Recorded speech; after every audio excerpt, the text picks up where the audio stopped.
துதிக்கிறோம். அப்பா பிதாவே, நாங்கள் துதிக்கிறோம். எங்களுக்காக யாவையும் செய்கிறவரே துதிக்கிறோம். செய்து முடிக்கிறவரே துதிக்கிறோம். உங்கள் மத்தியில் அசைவாடுகிறவரே துதிக்கிறோம். நாமத்தினால எங்கே 2-3 பேர் கூடி ஜெபிக்கிறீர்களோ அங்கேயே அவர்கள் மத்தியிலே நான் வாசம் பண்ணுவேன் என்று எங்களுக்கு வாக்குத்தத்தம் பண்ணி அந்த வாக்கு தத்துவத்தின் பிரகாரமாக எங்கள் மத்தியில் அசைவாடுகிறவரை எமக்கு ஸ்தோத்திரம் ஐயா. அற்புதங்களையும் அடையாளங்களையும் எங்கள் மத்தியை செய்து கொண்டிருப்பதற்காக நன்றி ராஜா, நன்றி ராஜா. அப்பா உங்களுடைய வார்த்தை உடைக்கப்படும் பொழுது வார்த்தையான தெய்வமே பிரசன்னமா இருப்பதற்காக நன்றி. வாக்கு மனு உருவானதற்காக நன்றி.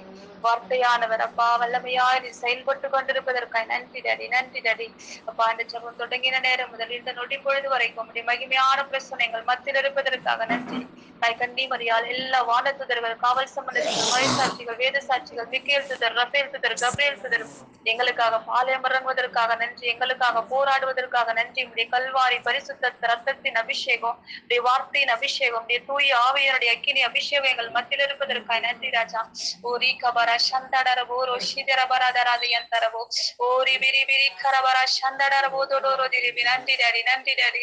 அப்பா அந்த இரவு வேலையில இந்த இரவு நேரில் அப்பா உடைய ஆசீர்வாதத்திற்காக உடைய அபிஷேகத்துக்காக காத்து கொண்டிருக்கிற ஒரு மகன் மீதும் மகள் மீதும் உடைய பரலோகாக்கி உடைய பரிசுத்தாக்கி நீ ஊற்றப்படும்படியாய் எங்களை தாழ்த்துகிறோம், எங்களை வெறுமையாக்குகிற நடி ஒரே ஒரு முறை அப்பா நீர் எங்களுக்காக சிந்தின மகா பரிசுத்தமுள்ள அந்த ரத்தத்தின் அபிஷேகம் எங்களை தூயோராக எபிரேயர் 10 வசனத்தின் பிரகாரம் அப்பாவுடைய திருவுளத்தால ஒரே ஒரு முறை நீர் எங்களுக்காக பலியாக எங்களை தூயோராக்கினீரே.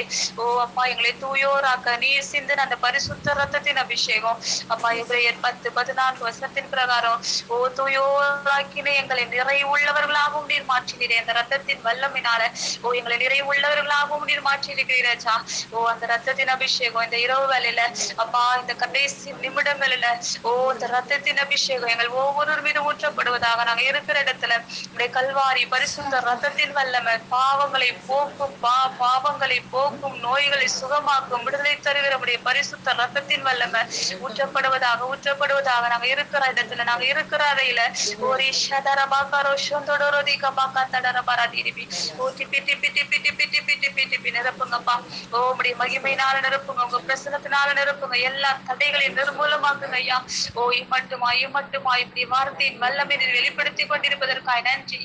அப்பா உடைய பரிசுத்த வல்லமை, உடைய பரலோக வல்லமை எங்கள் மத்தியில செயல்பட்டு கொண்டிருப்பதற்காக நன்றி ராஜா, நன்றி ராஜா, நன்றி ராஜா. அப்பா இதோ வேலையிலும் கூட இந்த கடைசி நிமிடங்களிலும் கூட உடைய வார்த்தையை கேட்க எங்களுடைய இருதயங்களை திறந்து கொடுக்கிறோம் ஐயா. தொடர்ந்து கூட நீர் எங்களோடு கூட பேசுங்க. ஒவ்வொருடைய இருதயத்தையும் தொடர்ந்து முத்திரையிடுங்க ஐயா. விதைக்கப்படுகிற ஒரு வார்த்தையும் அப்பா வீணாய் போய்விடாதபடிக்கு அப்பா தூசுக்கும் துரும்புக்கும் சமமான ஒத்தந்த பாவிய தாழ்த்தி வெறுமையாக்கி உடைய கருத்துல தருகிற ஐயா. அப்பா அப்பா அப்பா அப்பா நீதி என்று சொல்லிக்கொள்ள, பரிசுத்தம் என்று சொல்லிக்கொள்ள என்கிட்ட ஒண்ணுமில்ல டாடி. உடைய பரிசுத்த ரத்தத்தின் அபிஷேகம், வார்த்தையின் அபிஷேகம் என்னை மறைத்து வெளிப்படுவதாக உடைய மகிமை வெளிப்படுவதாக, உங்க மாட்சி வெளிப்படுவதாக, பரலோக வல்லமை வெளிப்படுவதாக தாழ்த்துக்கிற வெறுமையாக்குகிற ஐயா. என்னை மறைத்து நீங்க வெளிப்படுங்க. பார்த்து நீங்க எடுத்துக்கொள்ளுங்க, மகிமை நீங்க எடுத்துக்கொள்ளுங்க, புகழ்ச்சி நீங்க எடுத்துக்கொள்ளுங்கப்பா. மீதி எடுத்துங்க கொஞ்ச நேரத்துல உடைய வார்த்தைக்கு எங்களை திறந்து கொடுக்குறப்பா. உடைய பரிசுத்தாவியாருடைய பிரசன்னம், உடைய பரிசுத்தாவியாருடைய வல்லமை ஒவ்வொருவரிலும் நிறைவாய் செயல்படுவதாக. எல்லா துதியையும், எல்லா கனத்தையும், எல்லா மகிமையும் நீர் எடுத்துக்கொள்ளும். இயேசு கிறிஸ்துவினுடைய அதிகாரம்ல ஜீவனுள்ள நாமத்துல ஒப்பு கொடுத்து ஜெபிக்கிறோம். எங்கள் ஜெபம் கேளும் ஜீவனுள்ள நல்ல பிதாவே. ஆமென், ஆமென், ஆமென். Praise Lord. Praise Lord. Praise Lord, sister. Praise Lord. தூங்கிட்டீங்களா? தூக்கம் வருதா? இல்ல sister. நம்புறேன் ஆவியானவருடைய மகிமையான பிரசன்னம் மத்தியில இருக்குது. ஆவியானவர் நம்மோடு கூட வார்த்தையின் வழியாக இடைபடும்படி நம்முடைய இருதயத்தை திறந்து கொடுப்போம். ஆண்டுடைய வார்த்தைக்கு ஆண்டு தொடர்ந்து நம்மோடு கூட பல்வேறு வழிகள்ல பல்வேறு இறை ஊழியர்களின் மூலமாக நம்மோடு கூட பேசிக் கொண்டிருக்கிறார். இந்த இரவு வேளையில ஆண்டவருடைய வார்த்தையின் அபிஷேகம் நிறைவாய் நம்ம மத்தியில செயல்பட்டு கொண்டிருக்கிறதை நான் உணர்றேன். அதுக்காக ஆண்டவருக்கு நன்றி சொல்றேன். இந்த இரவு வேளையில இந்த கடைசி தருணங்கள்ல நம்ம 2 கொரிந்தியர் 10 அதிகாரம் 18 அடிப்படையில உங்களோடு கூட வார்த்தையை தியானிக்க நான் ஆசைப்படுகிறேன். ஒரு 15 நிமிஷம் நம்ம வார்த்தையை தியானிப்போம். அதுக்கப்புறம் நம்ம அபிஷேகத்துக்காக செபிக்கலாம். 2 கொரிந்தியர் 10 அதிகாரம் 17-18 நம்ம வாசிக்கிறோம். பெருமை பாராட்ட விரும்புகிறவர் ஆண்டவரை குறித்தே பெருமை பாராட்டட்டும். தமக்கு தாமே நற்சான்று கொடுப்போர் அல்ல, மாறாக ஆண்டவரின் நற்சான்று பெற்றவரே ஏற்புடையவர் ஆவர். தமக்கு தாமே நற்சான்று கொடுப்போர் அல்ல, மாறாக ஆண்டவரின் நற்சான்று பெற்றவரே ஏற்புடையவர் ஆவர் என்று சொல்ல வாசிக்கிறோம். பாருங்க, அநேக நேரம் இந்த உலக வாழ்க்கையில யாராவது எனக்கு நற்சான்று சொல்வாங்களா, என்னை பற்றி யாராவது ஒரு நல்ல வார்த்தை சொல்வாங்களா அப்படின்னு ஆசை இருக்குதா இல்லையா? இருக்குது. எல்லாருக்குமே இருக்குது, எல்லா நேரங்களிலுமே இருக்கு. பிரைஸ் எல்லாம் எல்லாருக்குமே என்னை பற்றி யாராவது ஒரு நல்ல வார்த்தை சொல்லுவாங்களா? நான் நல்லவ, நான் இப்பேற்பட்டவ, நான் இருக்க முடியவ, நான் ரொம்ப நீதிமான், நான் பரிசுத்தவான், நான் அன்றாட கோயிலுக்கு போறதால என்னை பார்த்து எல்லாரும் உன்னை போல ஒரு பக்திமான், உன்னை போல இந்த பங்குல ஒரு பக்திமான், ஒரு செபிக்கிறவங்க, உண்மை போல விசுவாசமா இருக்கிறவங்க யாருமே இல்லை என்று சொல்லி என்னை குறித்து யாராவது ஒரு நற்சான்று சொல்லுவாங்களா, என்னை குறித்து யாராவது பெருமையா பேசுவாங்களா அப்படின்ற ஒரு ஏக்கம், ஒரு அப்ரிசியேஷன், ஒரு வேர்ட் ஆஃப் அப்ரிசியேஷன் எனக்கு கிடைக்குமா? ஒரு பாராட்டுகிற ஒரு வார்த்தை எனக்கு கிடைக்குமா? ஒரு கணவர்கிட்டயா இருந்திருக்கலாம், மனைவி கிட்டயா இருந்திருக்கலாம். ஒரு நல்ல குழம்பு வச்சு ஒரு நல்ல சாப்பாடு செய்து கணவனுக்கு கொடுக்குறீங்க. நீங்க எதிர்பார்க்கிற அந்த நல்ல பெயரும் அந்த நற்சான்று உங்களுக்கு கிடைக்காம, உங்க கணவருக்கு ஏற்ற ஒரு டேஸ்ட் போல இல்லாம, அவருக்கு பிடிச்ச மாதிரி இல்லாம இருக்கும் பொழுது, ஏதோ ஒரு காயப்படுகிற ஒரு வார்த்தை பேசும்போது அவர் நமக்கு வேதனையா இருக்கும். நம்முடைய பிள்ளைகளுக்கு ஆசையா நம்ம ஏதாவது செய்து கொடுப்போம். ஆனா அது அவங்களுக்கு பிரியமா இருக்காத பொழுது, அவங்க மனசுக்கு உகந்ததையா இருக்காத பொழுது, அவங்க ஒரு 4 வார்த்தை நல்லதா சொல்லும் பொழுது, அம்மா இன்னைக்கு நீங்க நல்லா செய்திருக்கீங்க, என்னை இவ்வளவு நல்லா நீங்க பாத்துக்கிறீங்க, இன்னைக்கு எனக்காக நீங்க இவ்வளவு பாடுபடுறீங்க, இவ்வளவு சீக்கிரமா இருந்து இவ்வளவு செய்றீங்க என்று சொல்லி தன்னுடைய பிள்ளைகள் தன்னுடைய பெற்றோரை குறித்து அவர்களுக்கு நற்சான்று கொடுக்காத பொழுது பெற்றோர்கள் எவ்வளவு வேதனைப்படுவார்கள், கணவன் மனைவி எவ்வளவு வேதனைப்படுவாங்க. இப்படி நம்ம ஒவ்வொரு நாளும் அன்றாட வாழ்க்கையில நம்ம அனுபவித்துக் கொண்டிருக்கிறோம். யாராவது என்னை பற்றி ஒரு நற்சான்று சொல்வாங்களா என்று சொல்லி ஆண்டவர் சொல்றாரு பாருங்க, பெருமை பாராட்ட விரும்புகிறவர் ஆண்டவரை குறித்து பெருமை பாராட்டட்டும். ஆண்டவர் என்ன குறித்து என்ன சொல்றார்? ஆண்டவர் என்னை குறித்து என்ன சொல்றாரு? அவரு என்னை குறித்து பெருமைப்படுறாரா? அவர் என்னை குறித்து என்ன நற்சான்று சொல்கிறார்? நான் ஆண்டவரிடம் நற்சான்று பெற்றவனாய் வாழ்கிறேனா என்று சொல்லி நம்ம எப்பயாவது யோசிச்சு பார்த்திருக்கிறோமா? ஆண்டவரை, நீங்க என்னை குறிச்சு என்னப்பா சொல்றீங்க? உங்க பார்வையில நான் எப்பேற்பட்டவனா இருக்கிறேன்? என்னை குறிச்சு நீங்க சொல்லுகிற சாட்சி என்ன என்று சொல்லி ஆண்டவருடைய பாதத்துல உட்கார்ந்து கேட்டிருக்கீங்களா? எப்பயாவது கேட்டிருக்கீங்களா?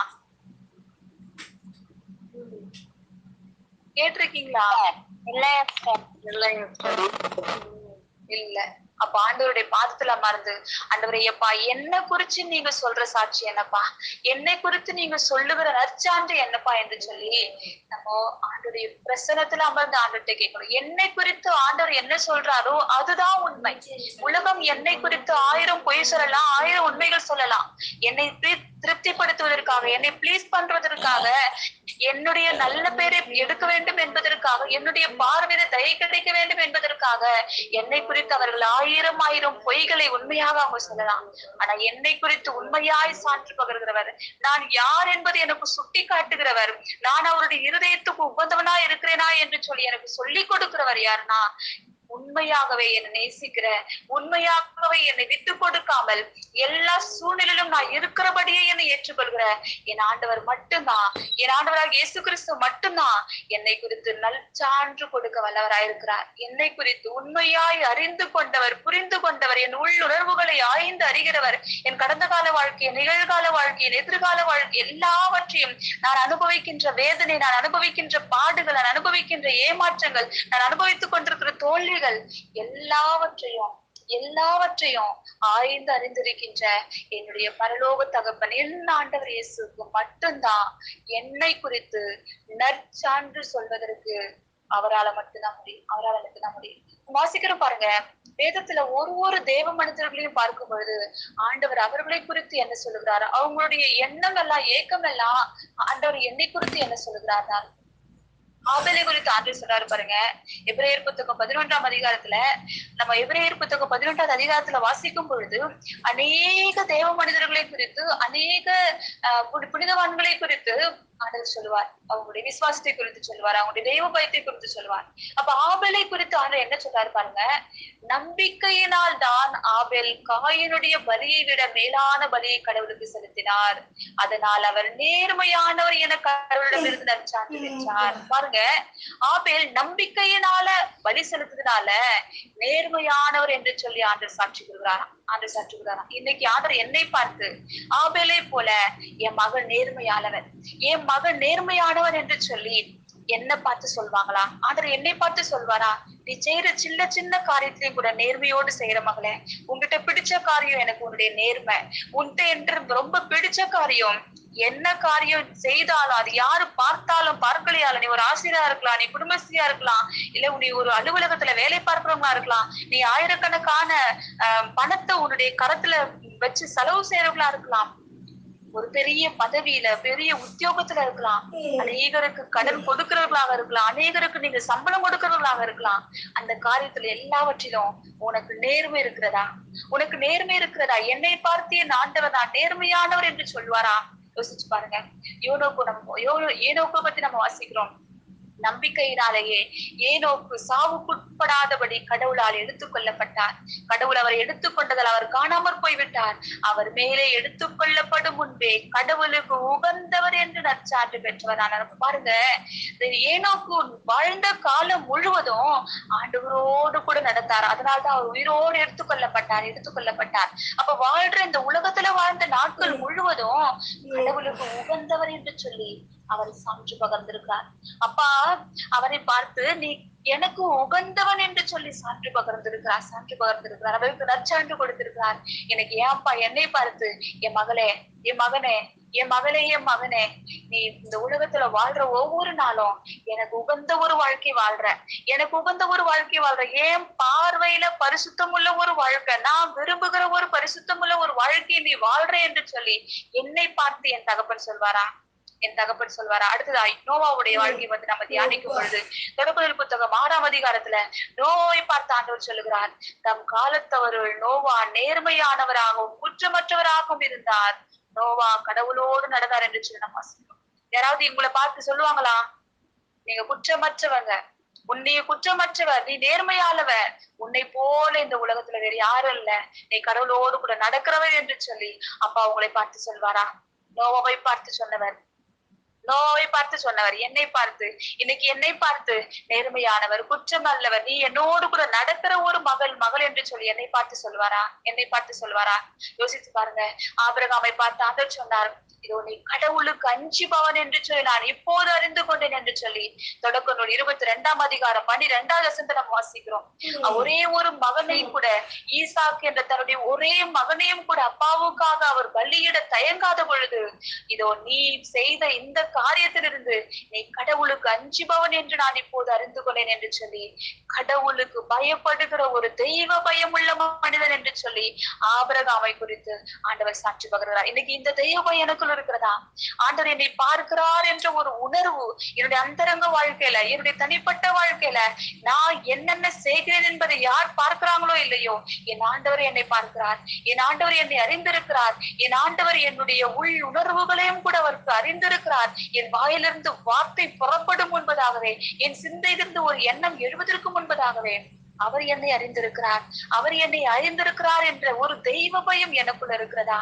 இல்ல யாருமே என்ன பார்க்கணும் என்று சொல்லி என்னுடைய அந்தரங்க வாழ்க்கையில நான் இஷ்டம் போல நான் வாழ்ந்து கொண்டிருக்கிறேனா?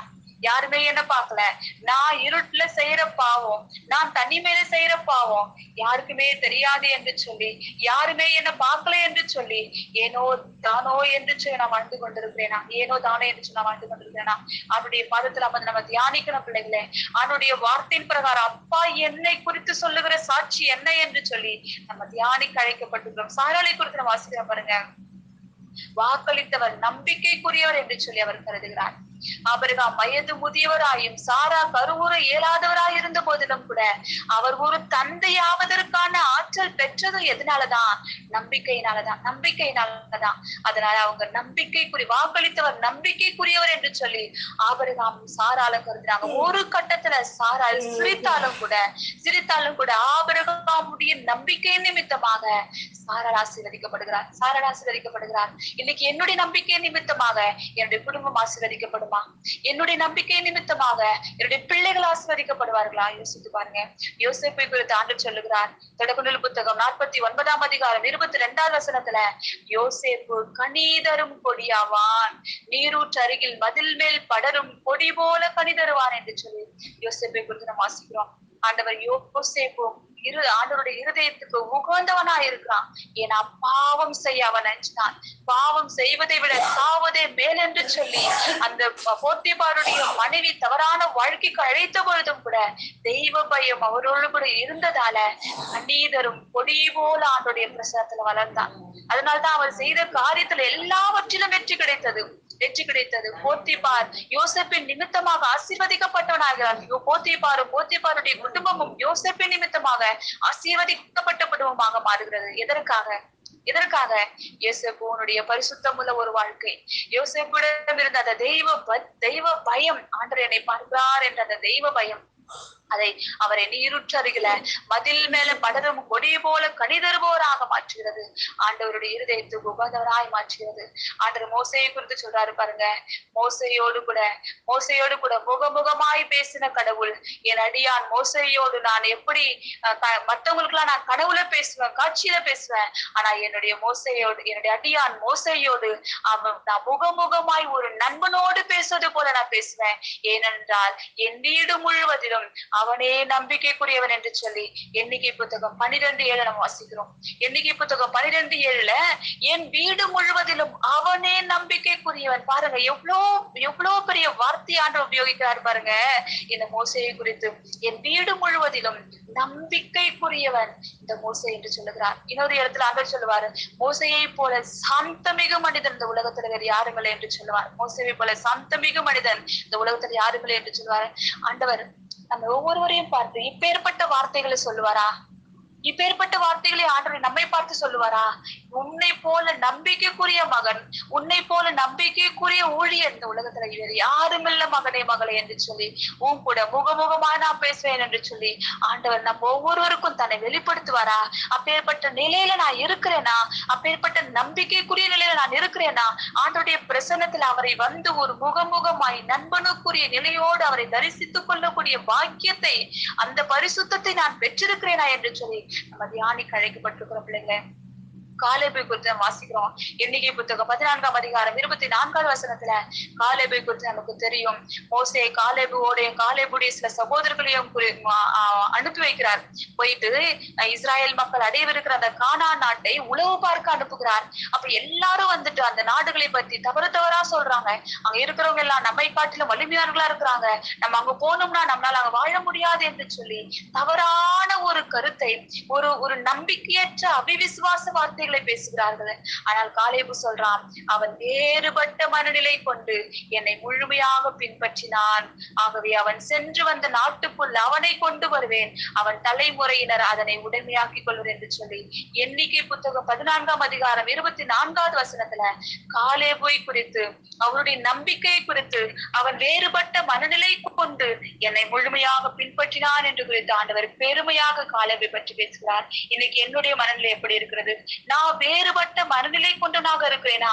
இல்ல இந்த உலகத்தாரை போலவே நான் யோசிக்கிறேனா? ஒரு கிறிஸ்தவன் எனக்கு பாடுகள் வரும்போது, போராட்டங்கள் வரும் பொழுது, பிரதர் சொல்லிட்டு இருந்தா மாதிரி என்னுடைய விசுவாசம் எப்பேற்பட்டதா இருக்கிறது? சோதனைகள் என்னுடைய வாழ்க்கையில வரும் பொழுது, போராட்டங்கள் என்னுடைய வாழ்க்கையில வரும் பொழுது, அது எனக்கு கடவுள் தந்திருக்கிறார் என்று சொல்லி நான் எந்த மனநிலையோடு நான் ஏற்றுக்கொள்கிறேன்?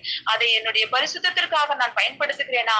இல்ல இந்த உலகத்தார்கள் அதை எப்படி பார்ப்பாங்கன்னா, என்னுடைய பாவத்தின் விளைவாக நான் பெற்றுக்கொண்டது, இவன் என்ன பாவம் செய்தானோ அதனால இந்த நோய், இந்த வியாதி, இந்த போராட்டம், இந்த துன்பம் இவனுக்கு வந்திருக்கிறது என்று சொல்லி சிலர் கருதலாம். ஆனால் ஆவிக்குரிய நான், ஆண்டவருடைய அபிஷேகத்தை பெற்றிருக்கிற நான், வார்த்தை அறிந்திருக்கிற நான், வேறுபட்ட மனநிலை கொண்டவனாக நான் வாழ வேண்டும். இந்த உலகத்தாருக்கு இருந்த மனநிலை, உலகத்தார் பார்க்கிறபடி நான் பார்க்காமல் வேறுபட்ட மனநிலை கொண்டு நான் வாழ வேண்டும். காலேபு அப்படிதான் வேறுபட்ட மனநிலை கொண்டவனாக இருக்கிறான். ஆண்டவர் என்னை பார்த்து ஏன் மகள் வேறுபட்ட மனநிலை, இந்த உலகத்தாரை போல அவள் அல்ல. உலகத்தார் பார்ப்பது போல, உலகத்தார் சிந்திப்பது போல, உலகத்தார் நடப்பது போல என் மகள் நடக்கல. ஆனா வேறுபட்ட மனநிலை கொண்டு, வேறுபட்ட சிந்தை கொண்டு, வேறுபட்ட பார்வை கொண்டு என் மகன் வாழ்கிறார் என்று சொல்லி என்னை பார்த்து சொல்வாரா? என்னை பார்த்து சொல்வாரா? துன்பத்தின் பாதையில, வேதனையின் பாதையில, நோய்களின் பாதையில நீ கடந்து போகும் பொழுது அவருடைய மனநிலை எப்படி இருக்கிறது? ஆண்டவர் பார்ப்பது போல அவருடைய திருவுளத்திற்கு என்னை ஒப்பு கொடுத்து நம்பிக்கையோடு விசுவாசத்தோடு என்னுடைய விசுவாச வாழ்க்கை நான் ஓடிக்கொண்டிருக்கிறேனா என்று சொல்லி நம்ம தியானித்து பார்க்க அழைக்கப்பட்டிருக்கிறோம். யோபை குறித்து ஆண்டவர் சொல்றார். யோபு புத்தகம் 2ஆம் அதிகாரம் 3வது வசனத்துல ஆண்டவர் சாத்தான்கிட்ட பார்த்து கேட்கிறார், என் ஊழியன் யோபை நீ பார்த்தாயா?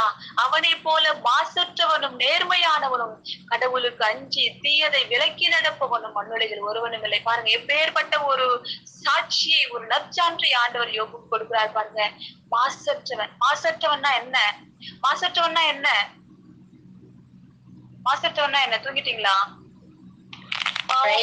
இல்ல சிஸ்டர், எந்த விதத்துல தன்னுடைய உள்ளத்தில் தவறான உணர்வுகள், எண்ணங்கள், சிந்தனைகள் எதுவும், செயல்கள் எதுவும் இல்லாதவர்கள், மற்றவர்களுக்கு நன்மைகளே இது பண்ணக்கூடிய மாசற்றவர். அவரை போல, யோபை போல மாசற்றவன், சிந்தையில கூட, சொற்கள்ல கூட தவறாதவன், பார்வையில தவறாதவன், தூய்மையானவன். இன்னொரு வார்த்தையில சொல்லணும்னா பரிசுத்தவான், தூய்மையானவன், மாசற்றவன், நேர்மையானவன், கடவுளுக்கு அஞ்சி தீயதை விலக்கி நடப்பவன். அந்த மாதிரி ஒரு பரிசுத்தமுள்ள மனுஷன் இந்த மண்ணுலகத்துல ஒருத்தர் கூட இல்ல. யோபை பார்த்து கூட அப்படிதான் சொல்றார் ஆண்டவர். ஒருத்தர் கூட இல்ல. பரிசுத்தவான், யோபை போல பரிசுத்தவான், நேர்மையாளவன், ஆண்டவருக்கு அஞ்சுகிறவன் இந்த உலகத்துல வேறு யாரும் இல்லை என்று சொல்லி யோபுவை பார்த்து ஆண்டவர் நற்சான்று சொல்லுகிறார். யோசித்து பாருங்க பிள்ளைகளை, என்கிட்ட ஏதாவது இருக்கா? இப்ப ஆண்டவர் என்னை பார்த்து ஏதாவது சொல்லணும்னா, என் மகள் இப்படிப்பட்டவ, என் மகள் அப்படிப்பட்டவன் என்று சொல்லணும்னா ஏதாவது இருக்கா? யோசித்து பாருங்க. என்கிட்ட ஏதாவது இருக்கா டாடி? என்கிட்ட ஏதாவது இருக்கா டாடி? என்கிட்ட இப்பேற்பட்ட ஒரு நேர்மை, இப்பேற்பட்ட ஒரு பரிசுத்த, ஒரு மாசற்ற நிலை, ஒரு வேறு மனிதனுக்குரிய நிலை, வேறுபட்ட ஒரு மனநிலை எனக்குள்ள இருக்கா என்று சொல்லி நம்ம யோசித்து பார்த்து அழைக்கப்பட்டு இருக்கிறோம். தாவீதை குறித்து ஆண்டவர் சொல்லுகிறார் பாருங்க. திருத்துதல் பணிகள் 13ஆம் அதிகாரம் 22வது வசனத்துல வாசிக்கிறோம். ஈசாயின் மகனான தாவீதை என் இதயத்துக்கு உகந்தவனாக கண்டேன், என் விருப்பம் அனைத்தையும் அவன் நிறைவேற்றுவான் என்று சான்று பகர்ந்து வாசிக்கிறோம். பாருங்க, தாவீது நம்ம எல்லாரும் நன்றாய் அறிந்த மனிதன், நம்ம அதிகமாய் நேசிக்கிற ஒரு தெய்வ மனிதன், அதிகமாய் நேசிக்கிற ஒரு தெய்வ மனிதன் இந்த தாவீது ராஜா. அப்ப இந்த தாவீது ராஜாவை ஆண்டவர் என்னுடைய இதயத்துக்கு உகந்தவன் அவன் நான் பார்க்கிறேன், என் விருப்பம் எல்லாவற்றையும், என்னுடைய திருவுளை எல்லாவற்றையும் அவன் நிறைவேற்றுகிறான் என்று சொல்லி தாவீதை குறித்து ஆண்டவர் சான்று பகர்கிறார். இன்னைக்கு என்னை பார்த்து என் மனசுக்கு உகந்தவன் நீ அமுதா, என் மனசுக்கு உகந்தவன் நீ. ஆண்டவர் சொல்லுவார, யோசித்து பாருங்க. அமுதா நீ என் மனசுக்கு உகந்தவள். ஒவ்வொருத்தரையும் என்னுடைய நீ மனசுக்கு உகந்தவன் நீ, என் மனசுக்கு உகந்தவன் நீ என்று சொல்வாரா? ஆண்டவர் ஜெகலூர் உங்களை பார்த்து சொல்வாரா? ஜெகலூர் நீ என் மனசுக்கு உகந்தவ, என் விருப்பத்தை நீ நிறைவேற்ற. விக்டோரியாமா உங்களை பார்த்து சொல்வாங்களா? ஜோசப் என்பரை பார்த்து சொல்வாரா? ஒருத்தரையும் பெயர் சொல்லி ஆண்டவர் நீக்கு சொல்வாரா? நீ என் மனசுக்கு உகந்தவன், என்னுடைய விருப்பத்தின்படி நீ செயலாற்றுகிற, என் விருப்பத்தின்படி நீ நடக்கிற, ஆகையால நான் என்னுடைய மனசுக்கு உகந்தவனா, என்னுடைய இருதயத்துக்கு உகந்தவனா நான் உன்னை வைத்திருக்கிறேன் என்று சொல்லி ஆண்டவர் இன்னைக்கு நம்ம ஒவ்வொருவரையும் பார்த்து சொல்வாரா என்று சொல்லி கேள்வி கேட்கணும் பிள்ளைங்களே. அவனுடைய பாதத்துல அமர்ந்து அவனுடைய வார்த்தையின் அடிப்படையில நம்ம தியானிக்கணும். இசைக்கிய அரசரை பார்த்து ஆண்டவர் சொல்வாரு பாருங்க, அநேக அரசர்களை நம்ம ஒற்று அரசர், இரண்டு அரசர், அந்த அரசர் புத்தகத்துல வருகிற எல்லா அரசர்களையும் ஆண்டவர் ஒரு கோபமா தான் பாப்பாரு. ஏன்னா எல்லாருமே கட்டளைகளுக்கு எதிராக செயல்பட்டாங்க. கட்டளைக்கு எதிராக செயல்பட்டு அந்நிய தெய்வத்தை வழிபட்டு ஆண்டவருக்கு விரோதமா பாவம் செய்து அந்நிய தெய்வ வழிபாட்டை ஆண்டவரால் சகித்து கொள்ள முடியாத அந்நிய தெய்வ வழிபாட்டை செய்து ஆண்டவருக்கு விரோதமா பாவம் செய்தாங்க. ஆனா இந்த இசைக்கிய அரசர் மட்டும்தான் எல்லாரை காட்டிலும் ஒரு பரிசுத்தமுள்ள அரசரா, ஆண்டவருள்ள முழு நம்பிக்கை வைத்திருந்த அரசரா, இந்த எசேக்கியா அரசர் மட்டும்தான் இருந்தார். 2 அரசர்கள் 18ஆம் அதிகாரம் 5வது வசனம் வாசிக்கிறோம் பாருங்க. அவர் இஸ்ராயேலின் கடவுளாகிய ஆண்டவரில் முழு நம்பிக்கை வைத்திருந்தார்.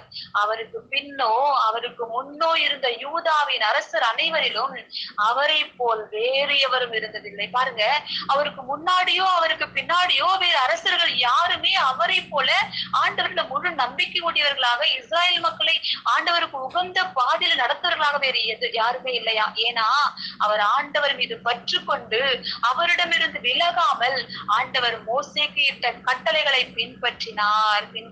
வாசிக்கிறோம். அப்ப ஆண்டவருடைய கட்டளைக்கு ஏற்ற ஒரு வாழ்க்கை, ஆண்டவருடைய நீதி நெறிகளுக்கு ஏற்ற ஒரு வாழ்க்கை, பரிசுத்தமுள்ள ஒரு வாழ்க்கைய இந்த எசேக்கியா அரசர் வாழ்ந்திருக்கிறார். அவர் அசேரா கம்பங்களை அவர் உடைத்தெறிந்திருக்கிறார். அந்நிய தெய்வ வழிபாட்டை அவர் உடைத்தெறிந்திருக்கிறார்.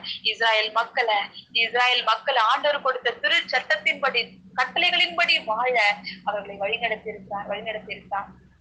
எசேக்கியா அரசரை பார்த்து ஆண்டவர் சொன்னது போல, உனக்கு முன்னோ உனக்கு பின்னோ உன்னை போல யாருமே இருக்க மாட்டாங்க என்று சொல்லி ஆண்டவர் என்னை பார்த்து சொல்வாரா? யோசிச்சு பாருங்க.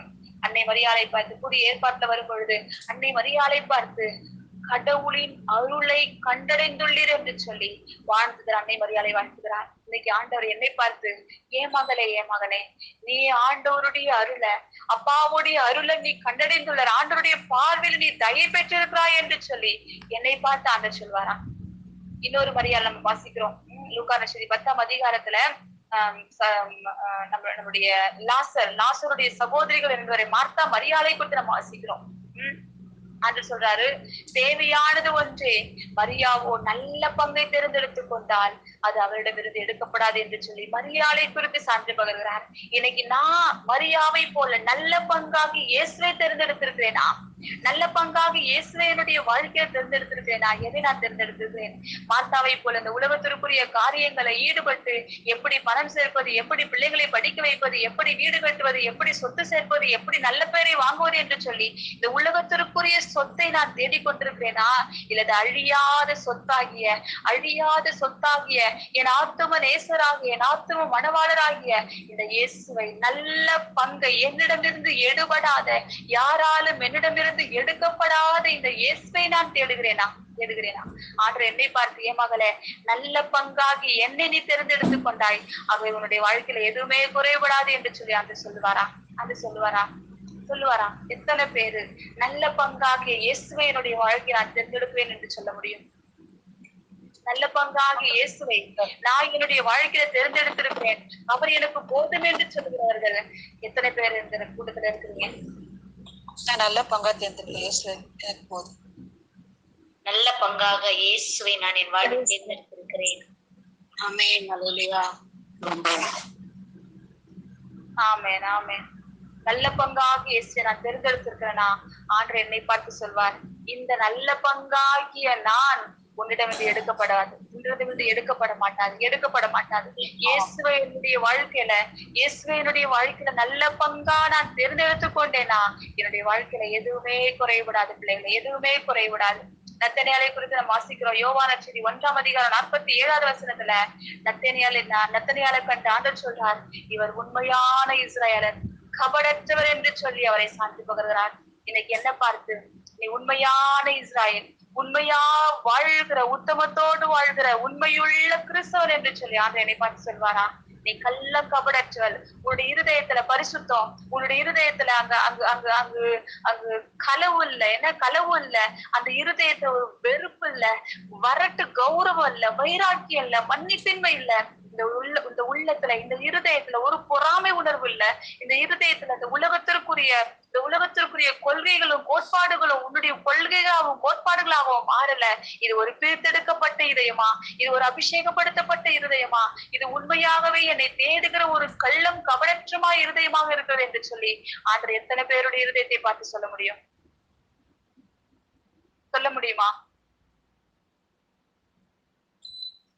சொல்ல முடியாது. என்னுடைய இருதயத்தை பார்த்து கண்டிப்பா சொல்ல மாட்டார், என்னுடைய இருதயம் எவ்வளவு அசிங்கமா இருக்கிறது என்று சொல்லி, என்னுடைய இருதயம் எவ்வளவு கள்ளம் எவ்வளவு கள்ளத்தோடு இருக்குது என்று சொல்லி, என்னுடைய இருதயம் எவ்வளவு அசுத்தத்தோடு இருக்குது என்று சொல்லி எனக்கு தெரியும். ஒவ்வொருவரும் ஆண்டுடைய வார்த்தையின் அடிப்பில் நம்ம தியானிக்கும் பொழுது நம்முடைய இருதயங்கள் எவ்வளவு பாவ கரைகளோடு, நம்முடைய இருதயம் எவ்வளவு அசுத்தங்களோடு, எவ்வளவு உலகத்திற்குரிய ஊனியல்பின் செயல்பாடுகளோடு என்னுடைய இருதயம் கரைபட்டு இருக்கிறது என்று சொல்லி நம்ம ஒவ்வொருவருக்கும் தெரியும். அவனுடைய பாதத்துல மத்தடி என்னை கண்டு கபடற்ற இருதயம் கொண்டிருக்க நான் என்று சொல்லி உங்ககிட்ட சொல்றபடிக்கு என்னுடைய இருதயத்தை கழுவிடுங்கப்பா, என்னுடைய இருதயத்தை பரிசுத்தப்படுத்திடுங்கப்பா, என்னுடைய இருதயத்தை தூய்மையாக்கிடுங்கப்பா என்று சொல்லி நம்ம ஆண்டோட்ட கதறின பிள்ளைகளே, ஒவ்வொரு நாளும் இருதயத்தினுடைய பரிசுத்தத்திற்காக, இருதயத்தினுடைய கபடற்ற தன்மைக்காக நம்ம ஆண்டோட்ட வேண்டணும், செபிக்கணும், ஆண்டோட்ட போராடி செபிக்கணும். பாவி பெண்ணை குறித்து நம்ம வாசிக்கிற பாருங்க, லூக்கா நற்செய்தி 7ஆம் அதிகாரத்துல, லூக்கா நற்செய்தி 7ஆம் அதிகாரம் 47 வசனத்துல பாவி பெண்ணை குறித்து நம்ம வாசிக்கிறோம். இவள் மிகுதியாக அன்பு கூர்ந்தார், இவள் மிகுதியாக அன்பு கூர்ந்தார், குறைவாக மன்னிப்பு பெறுவோர் குறைவாக அன்பு செலுத்துவோர் ஆவர் என்று சொல்லுகிறார். நமக்கு தெரியும் இந்த பாவி பெண்ணுடைய கதை. ஒரு நறுமண தைலத்தை ஒரு படிக சிமிழை கொண்டு அத்தனை பேருக்கு முன்னாடி ஆண்டுடைய பாதத்தை ஆண்டுடைய பாதத்துல வந்து கண்ணீர் விட்டு ஆண்டுடைய பாதத்தை தன்னுடைய கூந்தலால கழுவி, தன்னுடைய கண்ணீரால கழுவி ஆண்டுடைய பாதத்தை முத்தம் செய்கிறார். தன்னுடைய பாவத்தை உணர்ந்து மன்னிப்பு கேட்கிறார். அவர் மிகுதியாக அன்பு செய்கிறார் என்று சொல்லி ஆண்டவரால நற்சான்று பெற்றுக்கொண்டார், நற்சான்று பெற்றுக்கொண்டார். இன்னைக்கு ஆண்டவர் என்னை பார்த்து என் மகள் என்னை மிகுதியாக அன்பு செய்கிறார் என்று சொல்வாரா? நீங்க மிகுதியாக ஆண்டவரை அன்பு செய்கிறோம் என்றால் நான் செய்கிற பாவம், நான் செய்கிற குற்றம் என் ஆண்டவருடைய இருதயத்தை துக்கப்படுத்துகிறது, வேதனைப்படுத்துகிறது என்று சொல்லி அவருடைய பாதப்படியில ஓடி வந்து அவருடைய பாதத்தை பற்றி பிடித்து அவருடைய பாதத்துல கண்ணீர் சிந்தி அந்த என்னுடைய பாவ உணர்வுகள் எல்லாவற்றையும் அவரிடம் கொடுத்து விட்டு அவருடைய பூரண மன்னிப்பை நிறைவாய் நான் பெற்றுக்கொள்வேன், நிறைவாய் நான் பெற்றுக்கொள்வேன். கானானிய பெண்ணை குறித்து நம்ம வாசிக்கிறோம். மத்தேயு நற்செய்தி 15ஆம் அதிகாரம் 28வது வசனத்துல கானானிய பெண்ணுடைய குறித்து நம்ம வாசிக்கிறோம். ஆண்டவர் சொல்றார், அம்மா உமது நம்பிக்கை பெரிது, நீர் விரும்பியவாறே உமக்கு நிகழட்டும் என்று சொல்லுகிறார். அப்ப என்னுடைய நம்பிக்கை பார்த்து நம்ம இப்பதான் நம்பிக்கை பத்தி நிறைய கேட்டிருக்கிறோம், விசுவாசத்தை பத்தி நிறைய கேட்டிருக்கிறோம். எனக்கு வியாதி சுகமாகலையே, என்னுடைய போராட்டம் நீங்களையே, என் குடும்பத்துல கஷ்டம் நீங்களே என்று சொல்லி எவ்வளவு செபித்தும் பிரயோஜனம் இல்லையே என்று சொல்லி நம்ம நம்பிக்கை இழந்து போகும் பொழுது இந்த கானானிய பெண் நமக்கு எல்லாம் ஒரு முன்னுதாரணமா இருக்கிறான். உனது நம்பிக்கை பெரிது, நீர் விரும்பியவாறே உங்களுக்கு நிகழட்டும் என்று சொல்லும்படிக்கு என்னுடைய நம்பிக்கை பெரிதா இருக்கிறதா, என்னுடைய நம்பிக்கை பெரிதா, என்னுடைய விசுவாசம் பெரிதா இருக்கிறதா என்று நம்ம யோசித்து பார்க்கணும். திருமுழுக்கு யோவானை குறித்து